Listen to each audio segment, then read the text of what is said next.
오늘 사회를 맡은 서울의 과학사 및 과학적 활동과정의 임종태라고 합니다.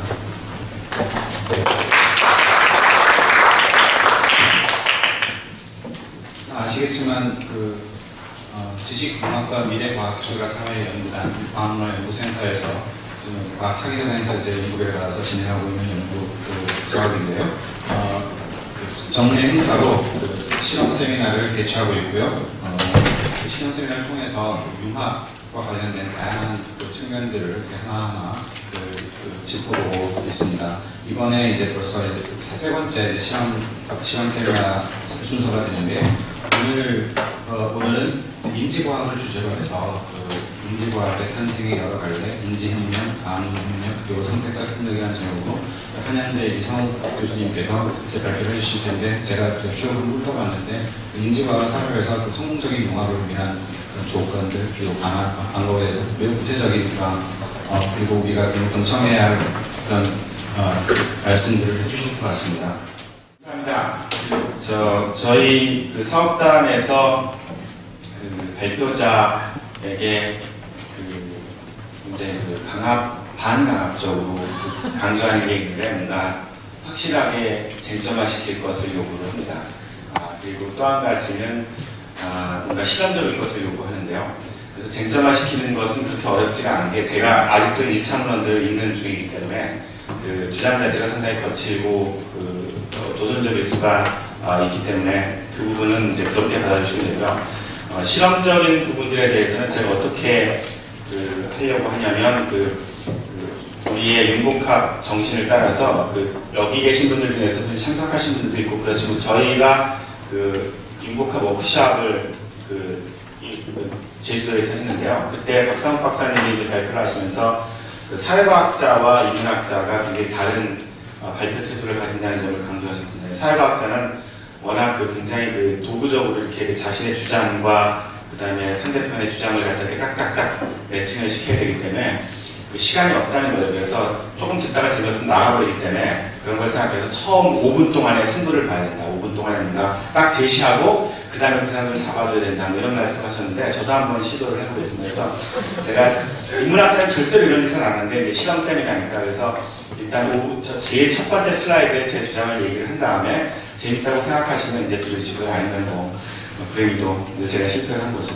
자, 이 발표 시작하기 전에 이 이미지부터 보겠습니다. 제가 구글 이미지 검색으로 코그니티브 사이언스를 쳤을 때 떠올랐던 앞에서 빈도수로 나오니까 앞에서 20개의 이미지 중에서 이제 제가 한 두세 번째쯤 되는 걸 보는 건데요.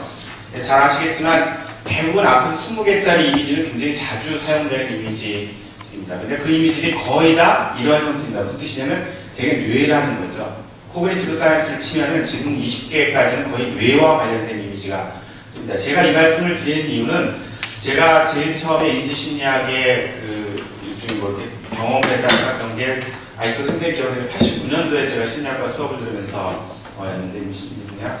근데 그때만 해도 그렇지가 않았습니다. 그러니까 그때 전형적인 이미지는 조금 이따가 제가 보여드릴 다른 이미지였었습니다. 근데 이제 그러면서 제가 대학원 시절에 개인적인 말씀 좀 드리면 90년대 초반에 그 당시 이제 인지심리학, 그러니까 인지과학이라는 것의 정체성에 대해서 상당한 여러 가지 복잡한 논쟁들이 있으면서 그 당시 이제 커넥셔니즘 논쟁이라는 연결주의 논쟁이라는 게 있었는데 연결주의가 단순히 임플리멘테이션 레벨이냐 아니면 아예 상위준위에서의 다른 어떤 코그니티비즘을 대체하는 것이냐 이런 논쟁들이 스몰렌스키, 포도 이렇게 유명한 사람들 중심으로 한참 있었는데 그때도 그러니까 인지주의가 왜 그렇게 그걸 가지고 난리를 치는지를 사실은 수업을 들으면서도 그렇게 잘 이해가 안 갔었는데 이번에 이제 여기 나온 대로 이걸 들여다보게 된 이유는 인지과학이 융복합 학문의 대표적인 주자로 항상 소개가 되고 비교적 성공 사례로 왜냐하면 지금 인지과학 연구는 정말 활발하게 전 세계에서 엄청나게 활발하게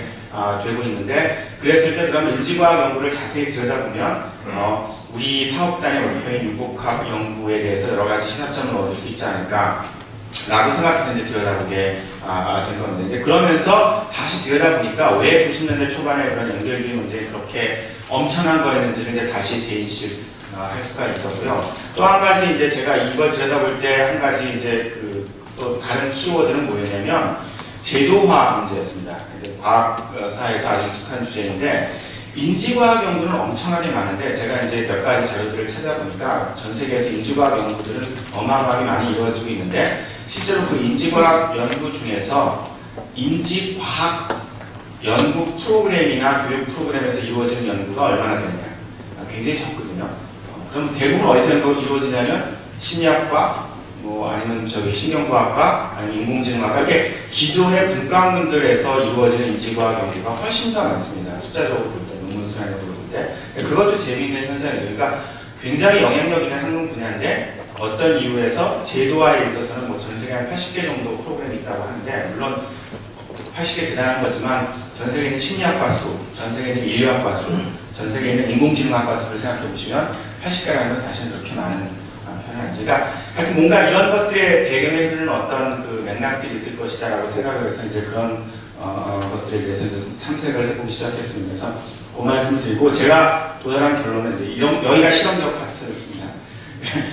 핵심 주장은 이제 두 가지로 요약될 수 있는데, 하나는 그 인지과학의 탄생과 관련해서, 그러니까 제가 주로 보는 시기는 대충 인지과학의 역사를 서술했던 사람들이 다 합의하고 있는 것인데, 대충 50년대 후반기에 시작해서 70년대 중후반기에 그 인지과학의 어떤 정체성이, 학문으로서, 독자적 학문으로서 정체성이 형성되었다고 얘기합니다. 그 시기에 한정해서 지금 제가 그 자료들을 보고 있는데, 그 인지과학의 탄생 과정에서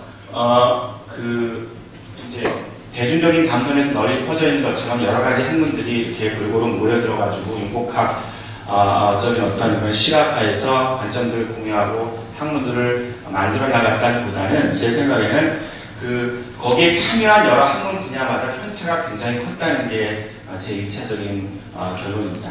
그러니까 그 인지과학이 그랬으니까 당연히 인지혁명, 인지과학의 어떤 주요 흐름을 규정짓는 인지혁명의 영향력도 분야별 편차가 굉장히 심했다는 것을, 그래서 이제 동등한 학제적 통합이 아니었고 편차가 있는 통합이었는데, 특히 인지주의, 코그니티비즘이라고 얘기하는 그런 것들을 이제 다른 말로 표현하면 정확히 똑같지는 않지만 대충 비슷하게 얘기하면 컴퓨테이셔널 세어리 마인드라고 하는데, 마음을 계산적인 어떤 방식, 정보 처리의 한 형태로 정보 처리를 담당하는 하나의 그 주체로서 보는 그런 입장인데, 그런 인지주의의 몇 가지 이제 그 특징들이 있습니다. 중심 주장이 있고, 그 인지주의가 가장 그 확고하게 뿌리내리고 가장 영향력 있게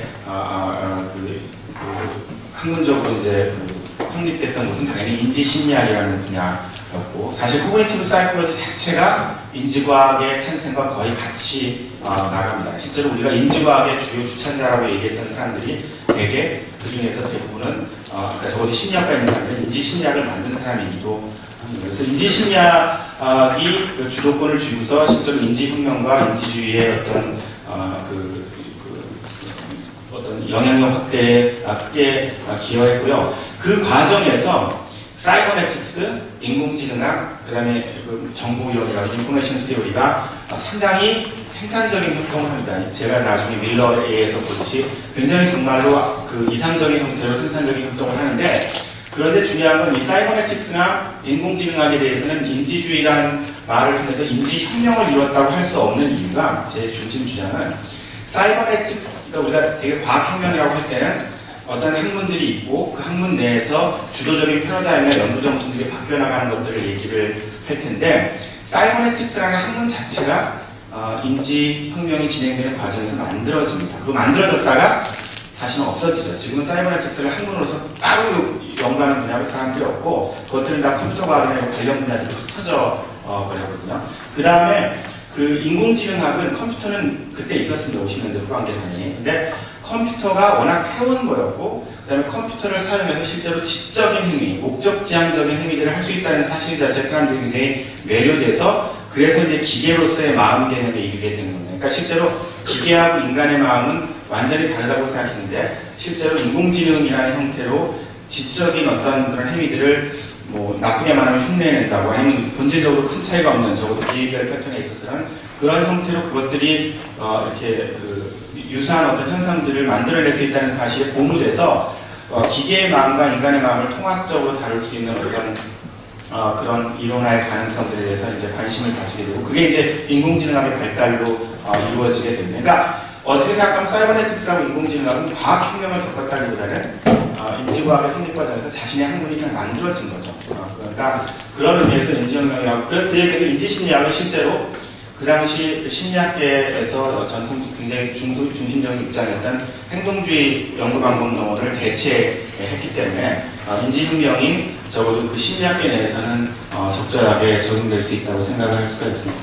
그 다음에 또 역시 많이 얘기되는 게 촘스키 때문에 이제 언어학, 인지과학의 형성 과정에서 굉장히 중요하다고 얘기하는데, 이 부분을 좀 자세히 들여다볼 수 있습니다. 볼 필요가 있다고 생각합니다. 첫째, 촘스키의 영향력이 막대있다는 데서는 논쟁의 여지가 없습니다. 이 과정에서 참여한 거의 모든 사람들이 회고록이나 아니면 그 당시 페이퍼에서 보고 촘스키에 대해서 항상 언급을 하고 중요성을 얘기하는데, 중요한 건 아주 간단하게 말씀드리면 자세한 영역이 있으니까 30분 내에 끝내라고 하니까, 중요한 요점은 뭐냐면 촘스키가 언어학의 전부가 아니라는 겁니다. 그러니까 촘스키가 불러일으킨 그 언어 구조나 심층문법에 대한 어떤 그런 생각